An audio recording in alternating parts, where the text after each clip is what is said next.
Good morning, or good afternoon, or good night to whenever it is when you're watching this video. But today's topic is the importance of solitude, or the importance of having a period of solitude during your time period of self-improvement, or during your time period of locking in to achieve a certain goal.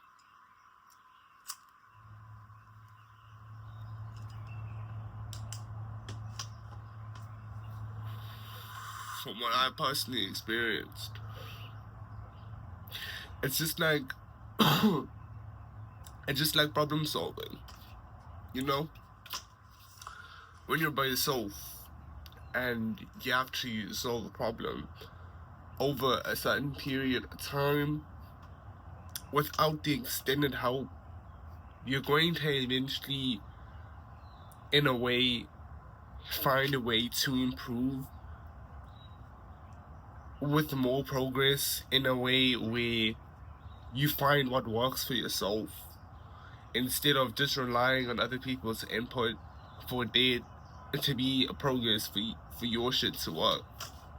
Like, for your ideas and your solutions for problems to work.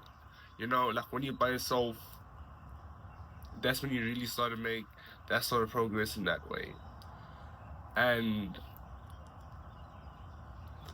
a lot of people don't really actually understand what it's mean to be in solitude or to experience true solitude, like true peace that comes with solitude, because like I've been preaching in my other videos, like the standards of this generation, like the definition of certain things to a lot of people in this generation is just like in an over. Like I remember I was like a while ago, bro, I was speaking to my ex, and she was a very promiscuous woman, and she had a very untidy past, bro. But I asked her a question once, and you know, I was like, what is your future son gonna think of you as a woman? You know, if you had to like tell your future son, this is what I did, people make mistakes and people change, like when you're at the big age of 19. I was like, what do you think your son is gonna think of that? And she was like, well, they'll never know, number one. Number two, people make mistakes. And number three, she's been celibate. Keep in mind, we've only been broken up for like, well, the time you were speaking, like about 6 months. And I'm like, she's been celibate when you've only been broken up for 6 months? You know, what's that person's definition of experiencing solitude and being alone? And the reason why I use her as an example is because she, to me, is low-key an embodiment of modern day women on social media, because she would spend like 17 hours, like, it would feel like 17 hours a day on TikTok when we were together, you know. And I just saw the overall obsession that she had like with social media, you know, with TikTok, with Pinterest, with aesthetics, with what the girls were currently moving on social media at a certain point in time, who they hated, who they loved, which certain point of drama was being focused on, you know, all that sort of bullshit. And yeah, so obviously I would pay more attention to like what the woman, obviously because of my breakup, were like focusing on, like in the comments. And in regards to people being alone, obviously, like, not just referring to social media now, but like also me speaking about men that I've met up in the gym, playing sports, you know, obviously involving men as well. So like a lot of people don't know the actual definition of being alone. Like, how would you feel like if you were truly alone, experiencing solitude? How would you react to that? And how would you grow? Would you grow? Are you used to being alone? You know, these sort of questions, a lot of people haven't truly comprehended because they're so often lost in a whole bunch of bullshit, you know?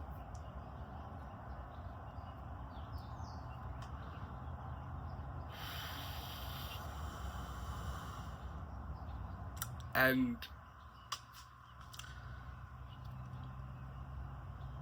that being said, with those standards being there for what solitude is, you could imagine once you truly experience it. You can imagine once you truly experience those sort of results in your discipline, your patience, your problem solving, you know, just your ability to truly understand your own character, your ability to truly build your own character, all comes from within having solitude. And when you have those things, I'm sorry, it's a little bit difficult to speak. My tongue is a little bit fucked up from jiu-jitsu. I bit it quite hard. I was caught in the guillotine. And when you have these sort of like traits behind you, you know, it gives you an undeniable, like, it gives you a platform and a foundation that nobody can take away from you, irrespective of what they say of you. You now have a starting point to anything related to you building success. You know, you've experienced solitude, you have that grit, you know what you need and you know what you need to do, and you don't have distractions. That person is the person who's got their shit together. The humble person that keeps their head down, keeps on moving forward, keeps on working. That's a man and that's a woman, you know?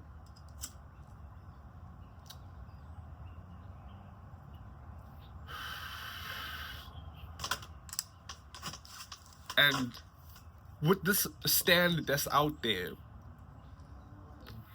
with the young individuals too, with social media, with what people think is okay and what isn't, there are a lot of souls that are coming corrupted.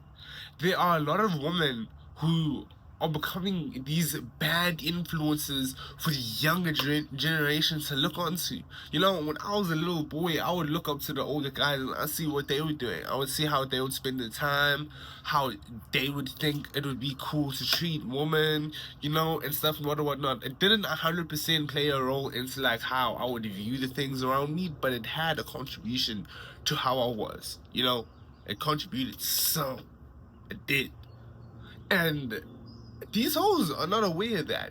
These men are not aware of that when it comes to them not being locked in, when it comes to them having horrible choices of friends, when it comes to them having horrible decision makings, what they do in their nights outs, when it comes to the horrible way of using their time. You know, even if your father or grandfather already has finances, like how are you spending the time that you have available because of that? How are you impacting the world? Have you experienced the things you need to experience to be able to speak to your future son about, to be able to enlighten him on how to be a man? You know? Or are you gonna remain on the same level as your previous generations because you're comfortable and you don't have the grit to surpass them because they probably came from like a different background to you? Like, do you know what it's like to experience solitude? Or you just always around a group of people? Or you're just always looking to be around a group of people? You know, that sort of thing.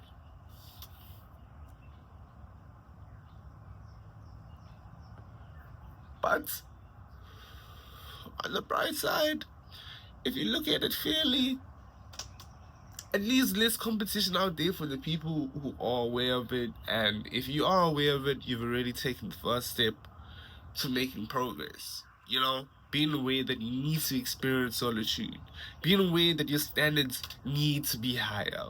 If you're gonna say you're celibate, don't be like that treachy hoe who thinks being celibate for 6 months means anything. Spend 2 years to yourself like it's a degree. Like, take 3 to 4 years to yourself, like you're actually studying a degree. Spend that time to yourself. Like, even if you are studying a degree, you get the idea.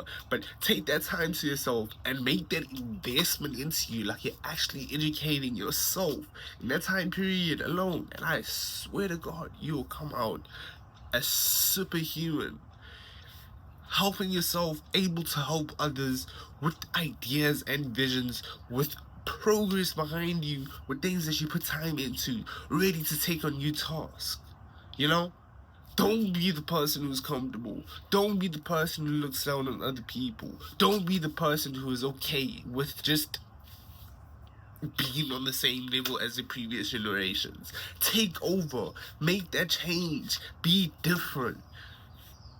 Be what the world needs to be a better place. And don't just walk behind the shadows to have your own pleasures in life, to make yourself feel good about yourself. Because you're bigger than that. Human beings, if we're forced to be in this society, can have a bigger reason to life than just surviving and competing. We can be better than that, and it's up to us. Deuce.